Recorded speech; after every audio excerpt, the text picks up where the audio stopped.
Sou Paulo Meada, diretor artístico do Instituto Tomiotaki e um dos curadores da exposição A Terra, o Fogo, a Água e os Ventos, por um Museu da Errância com Édouard Glissant. Olá, meu nome é Ana Romã, eu sou superintendente artística do Instituto Tomiotaki e sou uma das curadoras da exposição. Nesse projeto, a gente parte da escuta e da atenção para a voz de Édouard Glissant, um dos grandes pensadores do último século. Glissant vem da Martinica, onde também nasceram Aimé Césaire e Frantz Fanon, e ele é reconhecido hoje como uma voz que nos ensina a escutar as palavras da paisagem, a entender que nós não precisamos entender completamente o outro para valorizar a experiência de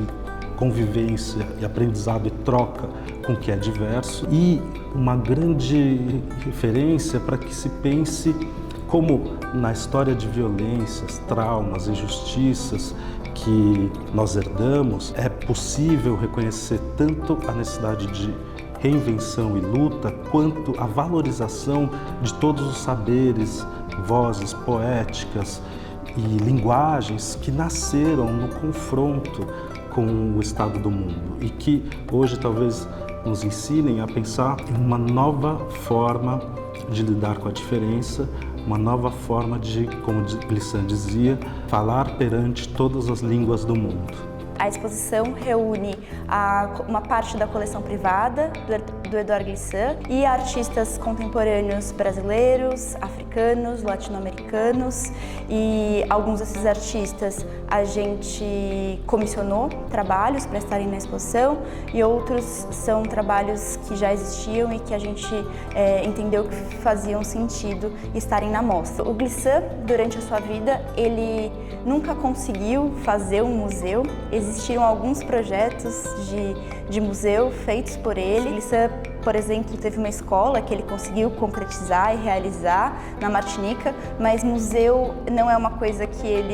não é uma instituição que ele conseguiu conceber em vida. Então essa exposição, ela, assim como a exposição Ensaios para o Museu das Origens, ela é um ensaio do que talvez pudesse ser um museu junto com o pensamento glissantiano. A poesia e os ensaios, os escritos de Édouard Glissant hoje são muito influentes, importantes para ativistas, para pessoas que pensam em ecologia, para pessoas que lidam e tentam entender a comunicação e as relações em escala global e para quem tenta encontrar alternativas para uma realidade pautada por guerras, expulsões, medo e intolerância. O Glissant, o pensamento glissantiano, ele não é um pensamento essencialista por si só. O que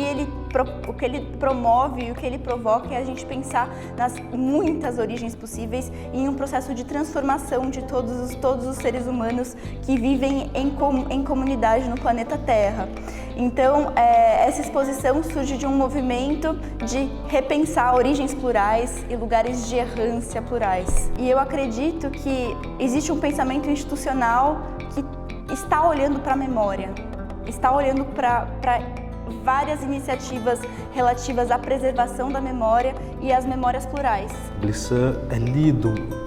amplamente, inclusive por muitos artistas e curadores contemporâneos. O que pouca gente ainda tem dimensão é que Édouard Glissant foi profundamente comprometido com as artes visuais. Escreveu sobre artistas, colecionou obras, frequentou o ambiente do que era a Galerie du Dragon, na França, que reunia diversos caribenhos latino-americanos. E essa coleção, que ainda não foi amplamente vista,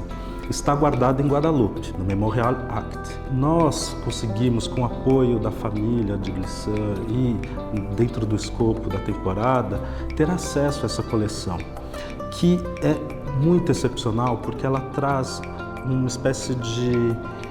campo de referências que fala da história de vida de Glissant, mas também das suas ideias poéticas, de como ele via que a arte poderia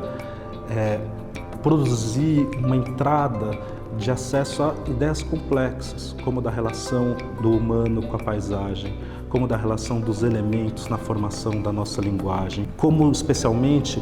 podem surgir gritos de revolta e eles podem, com o tempo e pelo trabalho artístico, se transformarem em discursos compartilhados, num repertório compartilhado. Essa coleção inclui Wilfredo Lamm, Agustín Cárdenas, José Gamarra, artistas que que hoje são muito reconhecidos e com obras muito peculiares, inclusive algumas delas feitas na Martinica, na companhia do Glissant. Nós iremos trazer cerca de 60% dessa coleção com as obras mais icônicas, de maior impacto,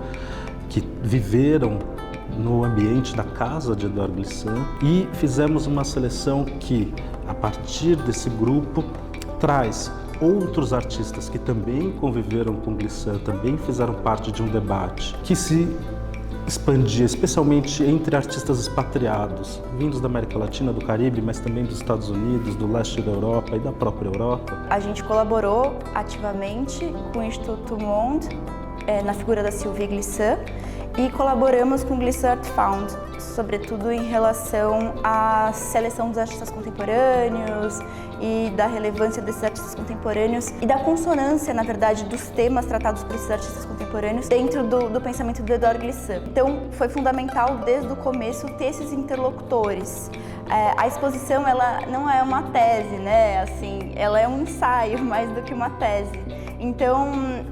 ter pessoas e colaboradores que conhecem profundamente esse pensamento também nos fortalece enquanto curadores nessas aproximações que fazemos em torno dos artistas. E também foi muito interessante todo o diálogo com essas pessoas que lidam com essas obras no cotidiano delas. É uma coleção privada, então, obviamente, é uma coleção que tem escalas não muito grandes, se vocês forem pensar, porque é uma escala de um presente, muitas vezes dado por um amigo que conviveu com o Glissant ou por pessoas muito próximas a ele. Então é uma coleção que tem trabalhos um pouco menores de escala e que na exposição, a partir do diálogo com artistas contemporâneos, a gente conseguiu realmente ressignificar isso, trazer instalações, trazer vídeos, trazer outras coisas que talvez, se o Glissant estivesse aqui, ele também incorporaria ao acervo dele. E se ele pudesse, em termos de escala também, incorporar, acho que seriam bem relevantes. Além da exposição, a gente está fazendo um livro, que é um livro também inédito, em que a gente está se dedicando e que a gente tem se debruçado intensamente em entender quem são esses artistas e quem são essas figuras e qual a relação direta deles com o Glissant. Então, a gente está tentando escrever essas biografias, tentando entender o porquê desses trabalhos dentro dessa coleção e qual a relevância deles. Obviamente, tudo isso é um ensaio, né? Então, a gente também está buscando essas pistas nos escritos do Glissant, mas a gente não sabe direito. A gente também vai ter uma tradução de um texto inédito do Glissant, que é o Caderno de Viagem ao Nilo, que é um caderno que ele fez de anotações, desenhos, reflexões sobre essa trajetória que ele fez em torno do Rio Nilo. É uma viagem mesmo, e o caderno em si é uma viagem, então a gente vai ter a tradução desse caderno nesse livro, e esse caderno também vai estar na exposição. Então a gente também vai ter um exemplar manuseável, um facsímile, para as pessoas também poderem entender um pouco desse pensamento de digressão do Glissant. E a gente expande então a representatividade desse ciclo de conversas, incluindo também artistas que não estão na coleção particular, e trouxemos artistas contemporâneos que nós gostaríamos, digamos, de apresentar a Glissant e de introduzir o pensamento de Glissant para eles, formando uma trama que é não só restrita ao campo da pesquisa ou da história, mas é também sinestésica, que vai envolver os espectadores numa experiência em que você poderá ler sobre ideias, ler citações, ler poemas, mas também sentir no campo plástico, no campo visual e no campo espacial uma ressonância